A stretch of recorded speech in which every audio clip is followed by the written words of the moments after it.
দায়িত্বশীল ও কর্মী ভাইয়েরা, সর্বস্তরের বাঞ্ছারামপুর এলাকাবাসী, আমি সর্বপ্রথম মহান রব্বুল আলামিনের শুকরগুজারি আদায় করছি যে মহান রব্বুল আলামিন বাংলাদেশের মানুষের উপর জগদ্দল পাথরের মতো চেপে বসা যুগের মেদি ফেরাউন শত স্বৈরাচারী জালিম শাহী শেখ হাসিনাকে উৎখাত করে এদেশের মানুষকে মুক্ত বাতাসে নিঃশ্বাস গ্রহণ করার সুযোগ করে দিয়েছেন। এরপর আজ বাঞ্ছারামপুরের এই তৃণমূল অঞ্চলে সরকারি কলেজ মাঠে আয়োজিত জনসমাবেশ আয়োজনের জন্য বাংলাদেশ খেলাফত মজলিসের ইসলামী শাখাকে আমি ধন্যবাদ জানাচ্ছি। এলাকাবাসীর প্রতি আমি আমার কৃতজ্ঞতা প্রকাশ করছি। একটি ধারা প্রকারে বাংলাদেশ খেলাফত মজলিসের আহ্বানে আপনারা যে অভূতপূর্ব সাড়া দিয়েছেন, এই থেকে প্রতীয়মান হয় বাংলার মানুষ এখন ইসলামকে রাষ্ট্র ব্যবস্থায় দেখতে চায়।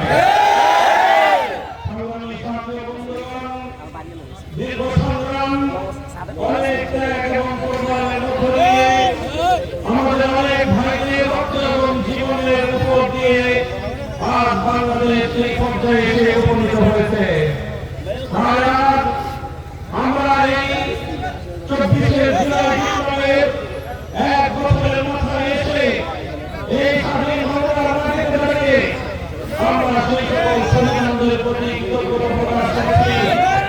প্রথমত 2009 সালে 3 ধারার পরিস্থিতিতে শাহাদাত বরণকারী 57 জন দেশপ্রেমিক সেনা কর্মকর্তা, 2013 সালে শাপলা চত্বরে অকুতোভয় বিপ্লবী শাপলা বীর শহীদান, 2014-15 সালে সারা বাংলাদেশে স্বৈরাচারী শেখ হাসিনার বুলেটের আঘাতে নিহত বিরোধী মহাজগৎ পথে অসংখ্য নেতাকর্মী, 2021 সালের মোদী বিরোধী আন্দোলনে শাহাদাত বরণকারী হেফাজতের নেতাকর্মী, সর্বশেষ 2024 সালের বৈষম্য বিরোধী, সর্বশেষ ফ্যাসিবাদ বিরোধী আন্দোলন এবং সংগ্রামে শাহাদাত বরণকারী সহস্রাধিক ছাত্র জনতা আমার বৃদ্ধ শিশু যারা শহীদ শেখ হাসিনা এবং তার পেট্রো বাহিনী, তার খুনি বাহিনীর বুলেটের আঘাতে প্রাণ দিয়ে, রক্ত দিয়ে, জীবন দিয়ে বাংলার মানুষকে ফ্যাসিবাদ মুক্ত করেছে।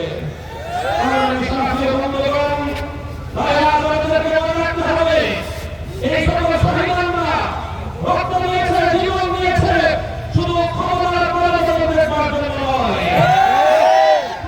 রক্ত দিয়েছে, জীবন দিয়েছে বৈষম্যহীন একটি সমাজ গড়বার জন্য। আগামী দিনে আমরা যদি সে বৈষম্যহীন সমাজ গড়তে না পারি, যদি আমরা জুলুমমুক্ত সমাজ গড়তে না পারি, যদি আমরা বাংলার মাটিতে মানুষের সত্যিকার অধিকার প্রতিষ্ঠা করতে না পারি, শহীদ আপনার কাছে শহীদ আপনার সাধারণ ভাবতে হবে। এই জন্য আমি বিশ্বাস করি ফ্যাসিবাদ বিরোধী আন্দোলনে দীর্ঘ 15 বছর আমরা যারা কালিমা দিয়ে রাজপথে আন্দোলন করেছি, সংগ্রাম করেছি, জালিমের বিরুদ্ধে লড়াই, আমরা যারা একসঙ্গে জুলুমের বিরুদ্ধে আন্দোলন করেছি, আগামী বাংলাদেশের গণতন্ত্র গড়ব আমাদের ঐতিহাসিক জিম্মেদারি।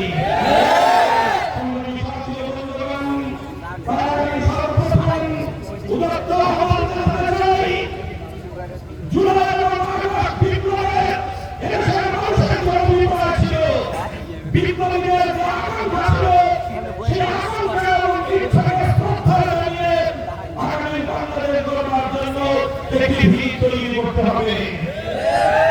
বাংলাদেশের মানুষ রাজনৈতিক ব্যবস্থার একটি সংস্কার চায়।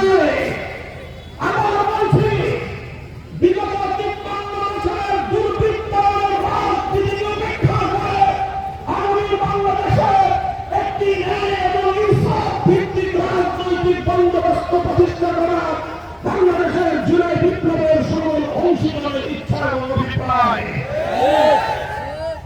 রক্তের সাগর মানিয়ে সহস্রাধিক শত শত টাকা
জুলাই